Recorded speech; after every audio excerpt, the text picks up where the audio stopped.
Veerabhadrarao Mamillapalli presents YouTube channel like share subscribe. తుంబునికి శాపం ఎవరిచ్చారు, ఎందువలన?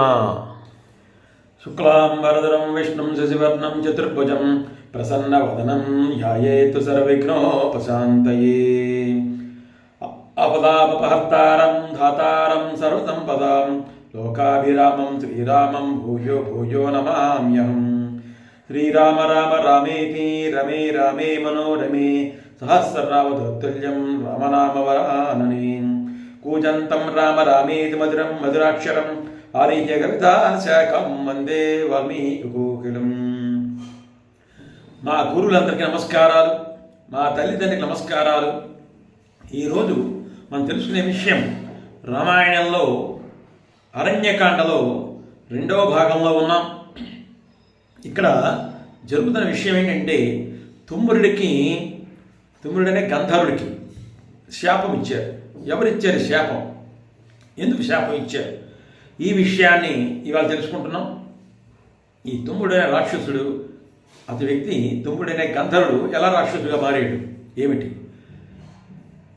సీతారామ లక్ష్మణులు ముగ్గురు కూడా అరణ్యకాండలో వాళ్ళ ప్రయాణం కొనసాగిస్తున్నారు. అలా కొనసాగిస్తున్నప్పుడు విరాధుడినే రాక్షసులకు ఎదురవ్వడం, ఆ రాక్షసుడిని ఎత్తుకుపోవడం, అతన్ని వీళ్ళు ఏమీ చేయలేకపోవడం, ఇలాంటి పరిస్థితులన్నీ కూడా ఇక్కడ ఏర్పడ్డాయి. ఇంకా ఆఖరికి అన్ని ప్రయోగాలు చేశాడు శ్రీరాముడు. ఇద్దరు అన్నదమ్ములు కూడా ఇద్దరు భుజాల మీద కూర్చుని విరాధుడి యొక్క భుజాలు నరికేశారు, అన్ని బాణాలతో వాళ్ళని సంధించారు, అన్నీ చేశారు. అన్నీ చేసినప్పుడు కూడా ఇంకా ఆయన మరణించట్లేదు, రాక్షసుడు మరణించట్లేదు. అప్పుడు శ్రీరాముడు ఏం చేశాడంటే ఇతని వ్యాధుని గోతులో పాతి పెడదాం అనగానే పెద్ద గొయ్యి తీసాడు లక్ష్మణుడు. గోతులో పాతి పెట్టడానికి సిద్ధం చేశాడు. వెయ్యగానే ఆ గోతులో వేసాయగానే ఆ విరాధుడు నమస్కారం చేశాడు. నమస్కారం చేసి, ఓ రామ, నీ గురించి ఎప్పుడో విన్నాను అని చెప్పి ఆయన చెప్తున్నాడు మాట. కౌసల్యా సుప్రజా రామ తాత త్వం విదితో మయా వైదేహీ చ మహాభాగా లక్ష్మణశ్చ మహాయశాః. ఏమంటున్నాడంటే కౌశల్యాదేవి యొక్క నోములు పంటమైనటువంటి శ్రీరాముడు చెప్పి నేను ఎప్పుడో తెలుసుకున్నా. నేను ఈ మహాసాత్ అయినటువంటి వైదేహి, ఈ సీతాదేవి, నీ పక్కనే ప్రసిద్ధికి ఎక్కిన లక్ష్మణస్వామి, వీళ్ళిద్దరూ కూడా ఉన్నారని చెప్పి తెలుసుకున్నాను. నాకు జ్ఞాపకం వచ్చింది, నాకు శాపంలో చెప్పిన విషయాలు జ్ఞాపకం వచ్చాయి. నేను తుమ్మురుడైనటువంటి గంధర్వుణ్ణి అని చెప్పి ఆయన చెప్పడం జరిగింది అనమాట. అపి శాపాదహం ఘోరాం ప్రవిష్టో రాక్షసీం తనం తుంబుర్నామ గంధర్వ శస్తో వై శ్రవణేన. నేను తుంబురుడైనటువంటి గంధర్వుడిని. నాకు ఎవరు శాపం ఇచ్చారంటే కుబేరుడి శాపం ఇచ్చాడు. అంచేతే నేను ఈ ఘోరమైన రాక్షస రూపాన్ని పొందాను అని ఆ శ్రీరాముడికి ఈ తుమ్మురుడే గంధర్వుడు విరాధుని రాక్షసుగా మారినటువంటి ఆ విరాధ రాక్షసుడు చెప్పడం జరిగిందన్నమాట. విరాధుడు, రాధ్ అంటే సంతోషము అని అర్థం, విరాధ్ అంటే సంతోషానికి వ్యతిరేకం, అంటే దుఃఖము. దుఃఖ రూపంలో నువ్వు రాక్షస రూపాన్ని పొంది దుఃఖాన్ని అనుభవిస్తావు అని కుబేరుడు శాపం ఇచ్చాడు నాకు అని చెప్పి ఈ తుమ్ముడనే గంధర్వుడు విరాధ రూపంలో రాక్షస రూపంలో విరాధుడుగా చెప్పడం జరిగింది వాడికి. ఇంకా ఏం చెప్పాడంటే ప్రసాద్యమానశ్చ మయాసో అబ్రవీన్మాం మహాయశాః యదా దశరథీ రామః త్వాం వదిష్యతి సంయుగే తదా ప్రకృతిమాపనాసన్నో భవాన్ స్వర్గం గమిష్యతి. ఇంకా ఆ కుబేరుడు నేను కోరుకున్నాను, ఈ శాప విముక్తి కలిగించు నాకు, ఎందుకయ్యా ఇలా శాపం ఇచ్చావు నాకు అని చెప్పి ఆయన వేడుకున్నట్లయితే అప్పుడు ఏమన్నాడంటే పశ్చాత్తాపడేను విపరీత వేడుకుంటున్నావు కాబట్టి కుబేరుడు ప్రసన్నుడే, మంచి మనస్సు గలవాడే, దయారూపం కలవాడే అన్నాడనమాట. మహాయశస్వి అయినటువంటి ఆ దశరథుని పుత్రుడైనటువంటి శ్రీరాముడు వస్తాడు. ఆ శ్రీరాముడి యుద్ధంలో నిన్ను వధిస్తాడు. నువ్వు అతనితో యుద్ధానికి వెళ్ళు, నువ్వు యుద్ధానికి వెళ్తేనే అతను నిన్ను వధిస్తాడు. నీ పని నువ్వు చూసుకుంటే అతను వదిలిపెట్టి పక్కన వెళ్ళిపోతాడు. నువ్వు అతనితో యుద్ధానికి దిగు అని చెప్పి చెప్పడం జరిగిందనమాట. అంచేత మహాయశస్వి అయినటువంటి ఆ దశరథపుత్రుడైనటువంటి శ్రీరాముడు నీ యుద్ధంలో వధిస్తాడు అంటే తప్పకుండా యుద్ధం చెయ్యాలి. వాళ్ళను బంధించాలి, వాళ్ళని ఇబ్బంది పెట్టాలి, అప్పుడే యుద్ధం చేస్తాను నేను వాళ్ళతోటి అని చెప్పడం జరిగిందనమాట. అంచేత అప్పుడు నువ్వు స్వస్వరూపాన్ని పొందుతావు, నీ తుమ్మురుడైనటువంటి గంధర్వ రూపాన్ని పొందుతావు, నీ స్వరూపమైన గంధర్వ రూపాన్ని పొందుతావు. కుబేరుడు శాపముక్తి పలకడం జరిగిందనమాట. అది దానికి చెప్తున్నాడు అనమాట. మరి ఇంతకీ ఎందుకు ఈ తుమ్మురుడైన గంధర్వుడికి కుబేరు నేతను ఎందుకు శాపం ఇచ్చాడు? ఎందుకు శాపం కారణం ఏంటి? ఊరికనే శాపం అవ్వరు కదా.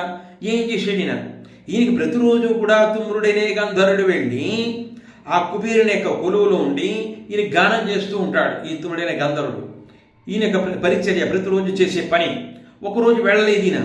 మరి కుబేరుడు చూస్తాడు కదా, రోజు వచ్చే గంధర్వుడు రాలేదేంటి, గంధర్వ గానం చేయట్లేదని తుమ్మురుడు వచ్చి అని చెప్పి ఆయన ఎదురు చూస్తున్నాడు. ఎంతకీ రావటం లేదు, ఎందుకు రావటం లేదు అని గమనించాడు ఆయన. ఈయన ఎక్కడికి వెళ్ళేటప్పుడు అంటే ఈయనకి ఎప్పటి నుంచో మరి రంభ మీద ఆసక్తి కలిగి ఉన్నట్టిన. ఇది వైశ్రవణో రాజా రంభాశక్తం పురాణగా అనుపస్థీయమానో మాం సంకృతో యజహారః.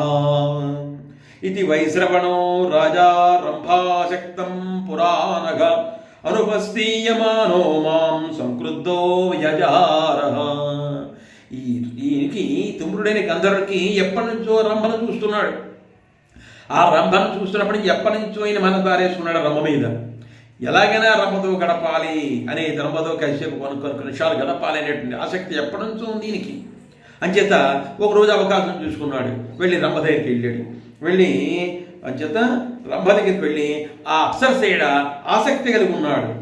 ఆయన తాగుడితోటే కొంత సమయం గడపడం జరిగిందనమాట. అలా గడపడం జరగడం వల్ల ఆ రంభతో కలిసి ఉండడం వల్ల అక్కడ సమయంతో కాలక్షేపం చేయడం వల్ల ఆ రంభతో కొంత సమయాన్ని గడపడం వల్ల ఏమైందంటే ఈయనకి అక్కడి నుంచి రావడం అలవాటు. రావడం లేట్ అయిపోయింది, ఆలస్యం అయిపోయింది. రంభ దగ్గర ఉండిపోయి మరి కుబేరు సేవకు రోజు వెళ్ళాలి కదా, వెళ్ళలేదు. అందుచేరణంగా కుబేరు యొక్క సేవకు వెళ్ళడానికి, కుబేరు కొలువులోకి వెళ్ళడానికి, గానం చేయడానికి ఆలస్యం అయిపోయింది. అలా ఆలస్యం అవడం వల్ల ఎక్కడికి వెళ్ళావు నువ్వు, ఎందుకు, ఏమిటి, ఇవన్నీ అడిగేటమాట. ఈ విషయం తెలుసుకున్నాడు. తెలుసుకుని వెంటనే శపించాడు కుబేరుడు. ప్రతిరోజు కూడా నువ్వు నా దగ్గరికి రావాలి అని చెప్పాడు పెడతా. తవ ప్రసాదాన్ ముక్తోహం అభిశాపాత్ సుదారుణాత్ భువనం స్వం గమిష్యామి స్వస్తి వోస్తు పరం తపా. ఆ రకంగా కుబేరుడి యొక్క శాపం విముక్తి ఎప్పుడు కలుగుతుంది అని చెప్పి కుబేరుడు చాలా బతిమాలుకున్నాను. నేను చేసిన తప్పుకి నాకు శాపం విముక్తి కలిగించవయ్యా అని కోరుకుంటే అప్పుడు ఆ కుబేరుడు ఏమన్నాడంటే, శ్రీరాముడు వస్తాడు, దశరథ కుమారుడు శ్రీరాముడు వస్తాడు. ఆ వచ్చినప్పుడు అతనితో యుద్ధం చెయ్యి, నువ్వు యుద్ధం చేస్తేనే నీకు శాపముక్తి కలుగుతుంది, నువ్వు అతను బాధించకుండా ఉంటే శాపముక్తి కలగదు అని చెప్పడం వలన ఈయన ఆయనకి వెళ్ళాడు. మరి బాధ పెట్టాడు అన్నమాట ఈ రాక్షసుడు. అంచేత విరాధుడు అనే రాక్షసుడు అంచేత నీ వల్ల నాకు ఈ రూపం విముక్తి అయింది. ఈ విరాధు రూపం, ఈ దుఃఖ రూపం, ఈ దుఃఖంతో కూడినటువంటి ఈ రాక్షస రూపం విముక్తి అయింది, నేను నా లోకానికి వెళ్ళిపోతాను అని చెప్పి ఆ శ్రీరాముని నమస్కారం చేసి అక్కడి నుంచి విరాధుడు దుఃఖ రూపంతో కూడా రాక్షస రూపాన్ని విడిచిపెట్టి వెంటనే తుమ్మురుడైన గంధర్వుడుగా మారిపోయి ఆయన స్వస్వరూపంతో తన గంధర్వ లోకానికి వెళ్ళిపోయాడు అన్నమాట. ఈ రకంగా తుంబురుడైన గంధర్వుడు శాపాన్ని కుబేరుడు పొందాడు. ఎందువల్ల పొందాడంటే ఈ రంభయంతో ఆసక్తి కలిగి ఉండడం వల్ల అక్కడి నుంచి ఆయన బయటకు వచ్చాడు అనమాట. అంచేది లేట్ అయింది, ఆలస్యమైంది అంటే రూపాన్ని పొందాడు అనమాట. ఈ రకంగా దశరథ మహారాజు యొక్క కుమారుడైన శ్రీరాముడి వల్ల ఆయన శాపముక్తి పొంది అక్కడి నుంచి తన గంధర్వ లోకానికి వెళ్ళిపోయాడు. ఇది కుబేరుడు శాపం ఇవ్వడం, తుంబరుడు అనే గంధర్వుడు శాపాన్ని పొందడం, మళ్ళీ స్వస్సూర పొందడం. ఇది కుబేరుడు శాపం పొందడం, రంభయంతో ఆసక్తి వల్ల ఈయనకి శాపం పొందడం. ఇది దాని యొక్క కథ అన్నమాట. నా వీరభద్రరావు మమ్మడిపల్లి ప్రెజెంట్స్. నా వీడియో లైక్ చేయండి, షేర్ చేయండి, సబ్స్క్రైబ్ చేయండి. ఓం సాయిరామ్, ఓం నమ శివాయ. ధన్యవాదాలు. నా వీడియోలు ప్రతిదీ కూడా అన్నీ పూర్తిగా చూడండి. Continuously see my all videos. Thanks for watching. Like, share, subscribe.